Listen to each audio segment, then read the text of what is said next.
passing over the ripple strip. Okay, now turn the car in to get it on the back straight. Really important to get it on the power. Nice here. Carry the speed all the way down the back straight. Up through the gearbox. If you get out of the railway really well, you'll be on the limiter in top gear into the braking area. So hug the inside of the track. Pick the brake at about 120 metres. On the limiter, down into the gearbox, into the hairpin. Into first, turn the car in, back on the throttle nice and early. Squeeze it on.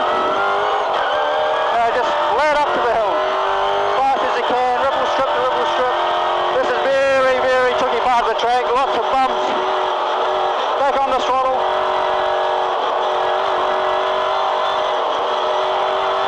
Under fourth gear, it's a lap of Pukekohe Raceway. The championship decider comes in the form of 3 sprint races at New Zealand's big motor racing event of the year, as the Australian V8 Supercars visit the fast Pukekohe circuit near Auckland for the placemakers V8 International. So to the start grid for the first of the 3 races, Kane Scott on pole beside big challenger for the title Andy Booth, then it's John McIntyre in third and Mark Pedersen in fourth. In 5th place, it's Angus Fogg beside Paul Manuel. Then the series points leader Wade Henshaw starts 7th beside Paul Pedersen 8th. In 9th place, it's local Dean Perkins and his Ford alongside Aussie Cameron McLean just joining the series. Then it's Andrew Fawcett and Andy Anderson.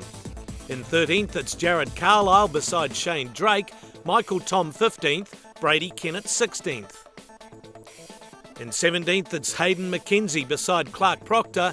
Adam Brooks starts 19th beside Dana Templeman. In 21st, it's Kevin Williams alongside Michael Wallace. Craig Boot starts 23rd, Grant Shivers 24th. And in 25th, it's Dale Lambert beside Darren Henderson. Cam Hardy in 27th, Nick Ross 28th. Behind David Parsons and Dean McMillan and beside Pete Roberts, Phil Stewart makes his return to the series after a serious injury here 18 months ago. Then it's Mike Perro, Mark Wooten, Julia Hussif and Martin Hicks. 36 cars coming around towards Ford Mountain here to come down towards the green light. And as usual, we're just looking to get a nice, clean start away. The chances of that, well, it's anybody's guess. You know how it's been all season long in the Parker Enzed V8 touring cars. There has been carnage aplenty. One guy who's desperate to stay out of it. Look for the red and white car there on that 7th spot on the grid, Wade Henshaw. The thing he has to do is stay out of trouble. He's got Angus Fogg in front of him. He'll let him go, I swear. He'll let just about everybody go who wants to fight with him, I would think. Just wants to be careful he doesn't get caught up in any trouble. Well, the hearts will be in the mouth. The adrenaline will be flowing. These guys will be looking for that green light. Look at this, Kane Scott just keeping the pace very slow, and they're off. So let's see who's got the fastest, the most wick as they come down to the turn. Well, it's Kane Scott out dragging Andy Booth. Of course, he had the advantage of being the man who dictated when to gun it. Oh, big carnage. Oh, straight into the barriers and through the smoke. We can't see who's there. I think that's Andrew Fawcett's car is one of them's gone. Shane Drake, I believe, his car is totally smacked up there. This is going to be a race stoppage for sure. I think Shane Drake has gone through. I was wrong about that. Let's see, Paul Pedersen in the Haviland car. That is severely smacked up in the rear end. That is the car of Cameron McLean, the 40 car. There's Dean McMillan's car stuck there. Lots of guys just slowing down to go through there. Cam Hardy is caught up in it. Mike Perro, the series sponsor. Nick Ross's car is the one that's really taken, the Porter Hire car, that's taken a huge hit. Several big hits. Good to see. He's okay. That's him out in the black and white suit there. Well, it's almost a reenactment of the race last year. Similar thing happened. Obviously not quite as bad. There's probably about 6 or 7 cars tied up in this. So as we can see, the race has been stopped. Well, it happens all the time, doesn't it? It's a sad thing, but I mean, when you get a field of 36 very evenly matched cars, or most of them very evenly matched, that someone having a bit of a sit down there, because that's Nick Ross. Look, he really has taken several big hits, and you can see the guy's pretty shaky. Let's look for the replay. On board with Shane Drake coming down the inside. Ooh, that is Cameron McLean moving over on Andrew Fawcett. That's looked like what started it. Now, Shane Drake is did get straight through there. I thought he was actually caught up in it, but it was Nick Ross's car that was dinged up. Here we go again. Look at this. All it takes is one touch, as you can see, straight across the field. 3, 4, 5, 6 cars. Of course, the guys behind it has got nowhere to go, and hey, you know, visibility's gone. It's just a mess. It just carried on for such a long time. You could see Paul Pedersen's car, the Caltex Haviland car. Here we go again. Look at this view. This is what Andy Booth throwing the challenge down to Kane Scott. It doesn't work. Now wait for it. Here we go. It's already happening. They carry on over the fence. The marshals, they were very lucky. It's good to see that they got away okay. Well, I see Nick Ross before sitting on the track. I mean, taking an impact like that really just takes the wind out of you, and lucky there's not more serious injury there. Michael Wallace out of Dunedin has come a long way for this to happen. This is exactly the result he didn't want. He was a very happy man this morning talking about his big hopes. So Nick Ross getting some medical attention there. We saw he's okay. I'd like to reassure everybody that he is all right, but obviously copped some big hits there in the side of his car and gone in for a checkup. Well, the unfortunate thing, as I said before, the guys at the back of the field here really had no visibility, and it sort of compounded the accident. Probably more carnage than there needed to be. Look at Paul Pedersen's Caltex Falcon there. That won't be going anywhere in a hurry. That's Dean McMillan just getting a medical check out. Hopefully no one has been seriously hurt in this one, but wow, that was a big crash. That's Danum Templeman's car there in the Orcon colours. That one is not going nowhere for the moment either. So yes, carnage completely. But look at the 96 car of Paul Pedersen. You could see that after he already got caught up in a big collision, he was hit by one of the cars totally unsighted behind him. And of course the fact is that they were running in where the accident began to happen was around the 10th spot on the grid. So of course there's 20 odd cars behind them as they pour through the first turn. Well, I mean, unfortunately, we don't like to see this because it does put an end to the race at this point in time. But, well, you know, it is racing. Oh, look at this, yes. That was a huge hit because you got 3 cars at one point hitting that exact point in the fence, and that is not made to withstand that kind of pressure from 3 cars at once. The TV cable's being pulled back. Our pictures survived. The fence hasn't done so well. Well, I mean, this could put a little bit more of a gap, I guess a time delay on this, because it looks like that barrier will need to be repaired for safety point of view. So the survivors of the field pulling back onto the start grid, and I wonder how many there are. There's going to be huge gaps in the field now, as we saw probably 8 cars. Look at Andrew Fawcett's car. He was caught up in the opening moments of that incident as he started from 12th place on the grid. So they're going to work on Fawcett's car. Another replay again from Shane Drake's car. That's Andrew Fawcett right in front. He gets the squeeze from Cameron McLean, who may have got squeezed, of course, from his outside. They peel off and towards the fence. Shane Drake goes through clean. Look back about 6 cars back and you'll see the action starting to happen. Look for the pale blue and white car on the inside. There he is. Gets the tag, starts to turn out. Got no control whatsoever at that point.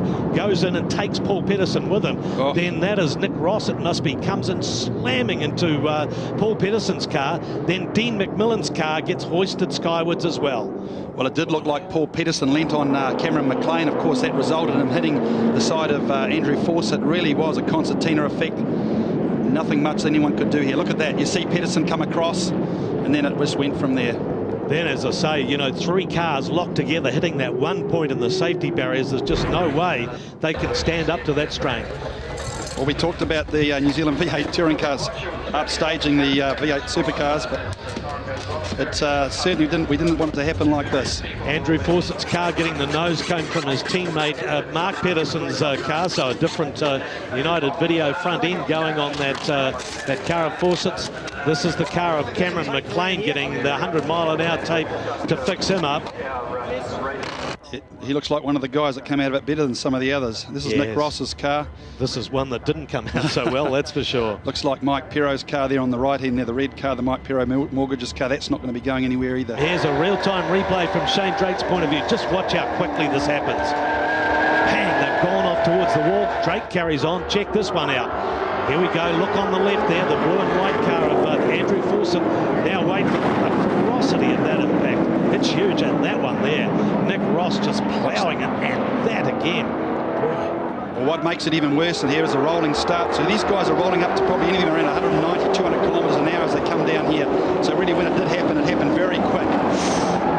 That's huge. It is. I mean, it's a testament to the safety barriers that they didn't actually go right through there, and that is fantastic because the marshals right there was showered with debris from those cars. Look at Paul Pedersen's car. This is going to be a disaster for him.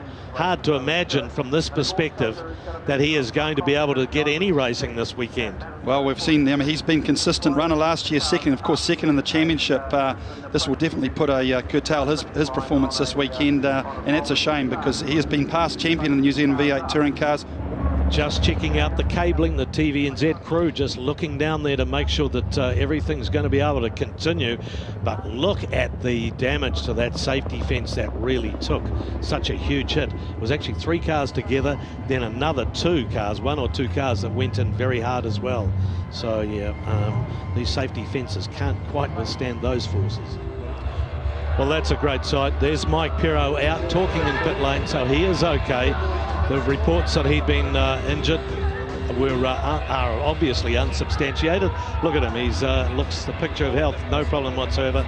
But of course, a dinged up car down at turn 1, not what he wanted. Of course, he'll be relieved that his teammate and obviously championship leader is unscathed at this point. So I'm sure he's really pumped about his opportunity to win this championship this weekend.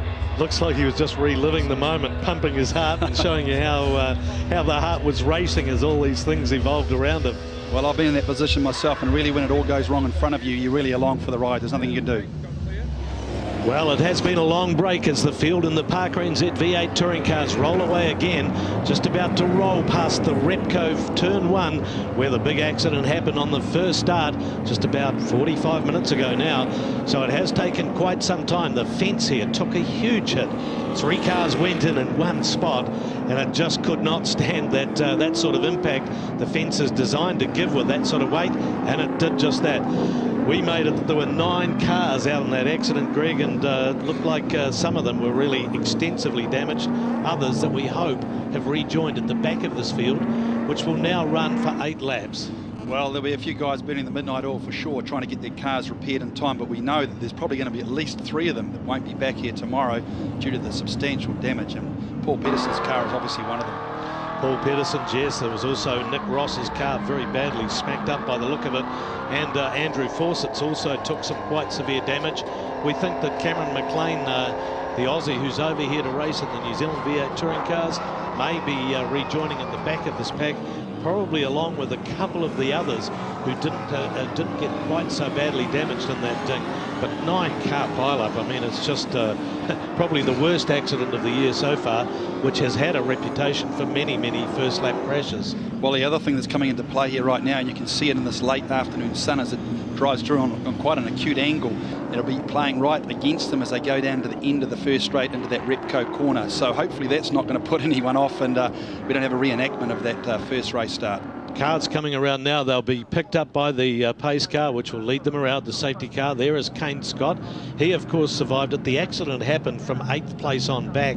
Paul Pedersen started 8th. He was definitely caught up in it. Cars all the way back down the field to Mike Pero, 33. Got caught up in it as well because, of course, they were unsighted, just smoke and dust, and ploughed into the debris. But up front, we've still got our 3 championship contenders for the Parker Enzed V8 Touring Car Championship, which ends with these 3 meetings here at the Placemakers V8 International. Kane Scott is on pole position, Andy Booth in the 2nd spot, and John McIntyre in 3rd. Those guys are in contention, perhaps. Kane Scott not really up the front. Andy Booth has a chance of the title, Johnny McIntyre does, but Wade Henshaw is back in 7th, and he was, luckily for him, just ahead of that mayhem that happened. We said about that before. Qualifying is also important in this class, and as you said, Wade Henshaw was ahead of those. Well, I think that action started from 10th place back with Cameron McLean, Andrew Fawcett, Paul Pedersen. So he'll be relieved for that. But also he's got his work cut out for him in this race, because 7th place and his main championship competitors are up there in 2nd and 3rd place. Well, we've talked about this before at the Taupo race, for instance, for the Parker Enzed V8s. What did Wade Henshaw, what sort of approach should he adopt in this situation? Should he be defensive? Should he drive conservatively? And I think your comment, Greg, was, no, you don't do that. That's when you get yourself into trouble. Well, I've been there myself. I've taken that approach, defensive, leading a championship, and it doesn't play to do so. You've got to really go out there and drive your own race. Take it by the bull by the horns and go for it. And I think you'll see Wade Henshaw take that approach in this race. By our reckoning, he has to finish 5th or better in the 3 races over this V8 International weekend in order to stop someone like Andy Booth, who is 2nd in the championship, quite a few points behind him, and basically not actually it's 86 points behind him. 75 points for a win in this race, in this class. So basically he has to finish 5th 3 times. Doesn't matter whether Andy Booth then wins 3 times. But the guy, of course, who might get in the way of Andy Booth's ambitions, Kane Scott in the super cheap car, the number 99, sitting in pole and very, very quick. Well, the other one, look for the other spoiler there, the United video car of Mark Pedersen, of course, champion 2 years ago, and he's done some quick times around here, obviously in 4th place on the grid, and really he has nothing to lose, so look for him to be mixing it with these guys at the front.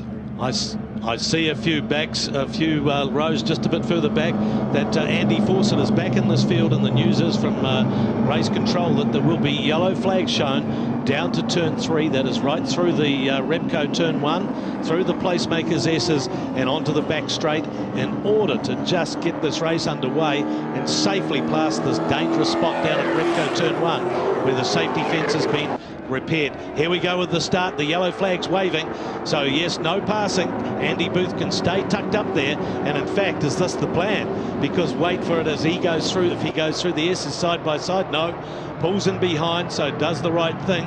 Same thing happening back there, I think, with Clark Proctor pulling in behind Dean Perkins, so single file through here. Righto, here we go, down the back straight, it's all on for young and old. These guys are right into it, and look at them pick up the pace now. I don't like it when you say that, it's all on for young and old. You know what that means, don't you? Trouble probably down at the hairpin.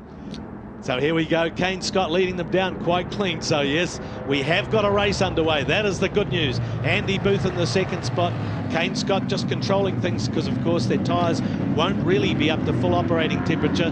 There's Jared Carlisle coming down the inside of Andy Anderson in the Valvoline car. Just a bit of a touch there. Shane Drake in the Power Build car tucked up behind them. Well, as we talked about young and old, there's Clark Proctor there. He's one of our older campaigners, 43 years old, of course. Kane Scott, 37. And Jared Carlisle, look like he's gone wide there. He's one of our younger competitors. Into the wall. Indeed. Yes, he did. Now, look, that is a quick part of the track. Everybody's commented since the resurfacing of the Pukekohe circuit that this is now a very, very fast part of the track up onto Ford Mountain. Carlisle rejoining in the Mountain Air car, but I have the feeling he won't be going that much further somehow. Well, I guess the relief there that the safety car won't have to come out. He'll hopefully circulate round into the pit lane. Meantime, Kane Scott, though, now edging out a little bit of a lead on Booth. Wade Henshaw is still sitting in that 7th spot. As we said, he needs 5th or better if Booth is going to win this race. But at the moment, it's Johnny McIntyre trying down the inside of Booth. That didn't work, so now he pulls to the outside in that Pennzoil number 47 Ford Falcon, the fastest of the Fords so far here today, with Mark Pedersen not too far behind him.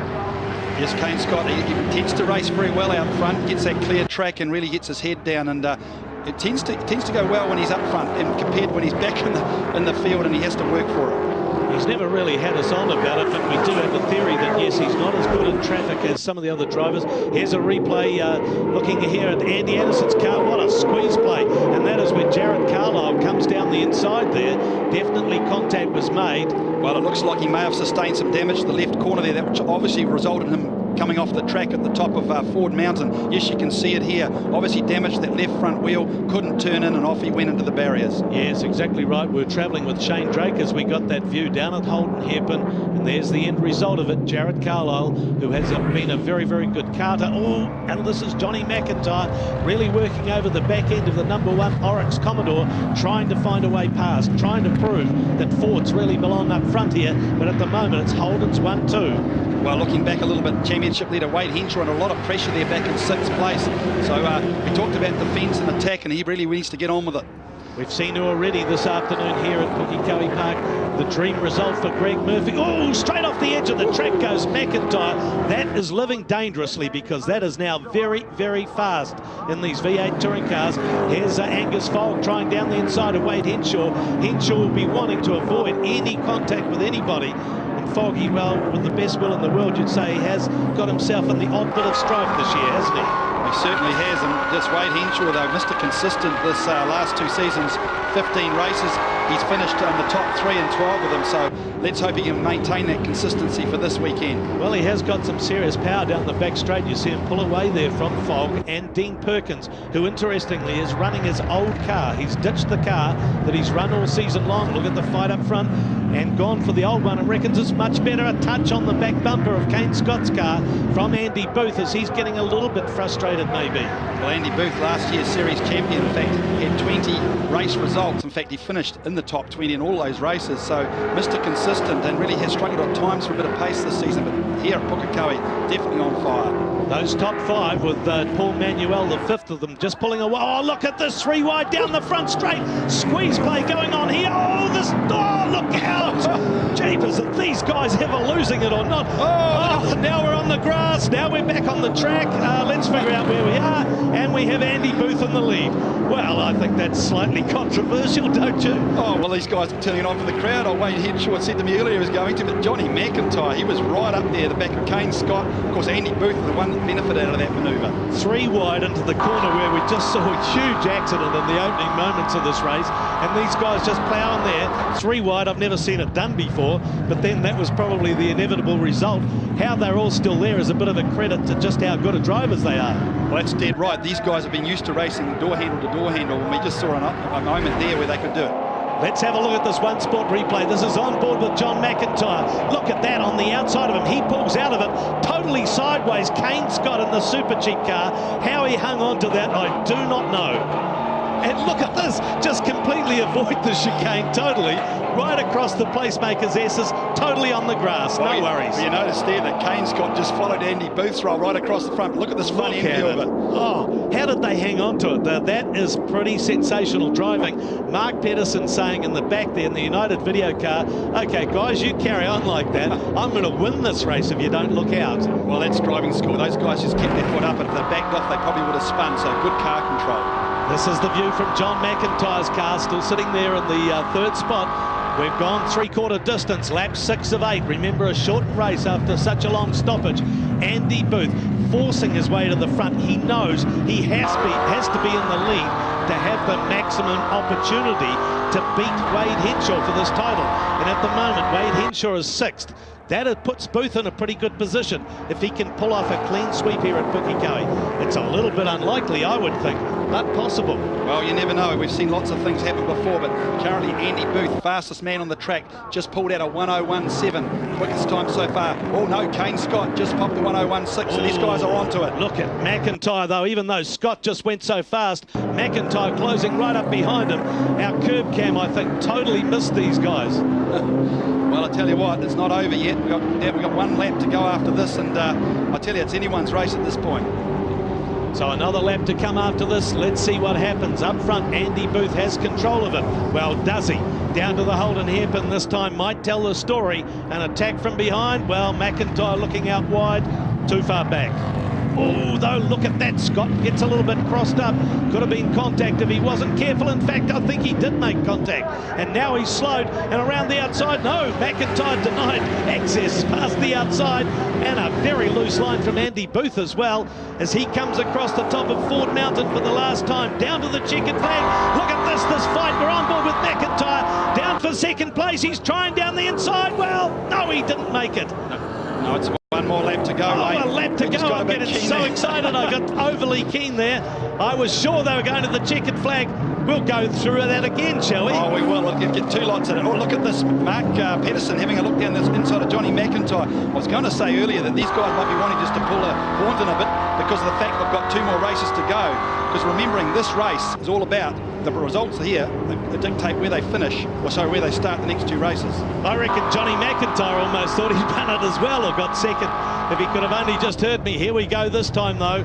This time it is the last time, believe me, I've got it right. 2nd place, Kane Scott. 3rd place, Johnny McIntyre. And 4th place, this Mark Pedersen. Here's the view from McIntyre. Boothie's got this 1-1, only has to go across the top of the mountain this time. And here it is, the fight for 2nd. The super cheap car of Kane Scott is going to get it. Is he?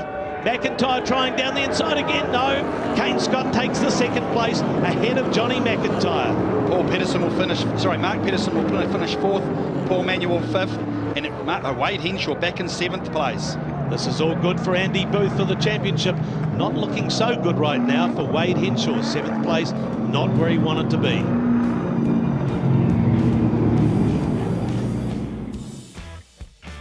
Confirming the win then for Andy Booth in this restarted and shortened race, with Kane Scott in 2nd and John McIntyre 3rd. Then it's Mark Pedersen in 4th, Paul Manuel 5th and Angus Fogg 6th. In 7th place, it's series points leader Wade Henshaw ahead of Dean Perkins and Andrew Fawcett, with Andy Anderson, Shane Drake and Michael Tom rounding out the top 12.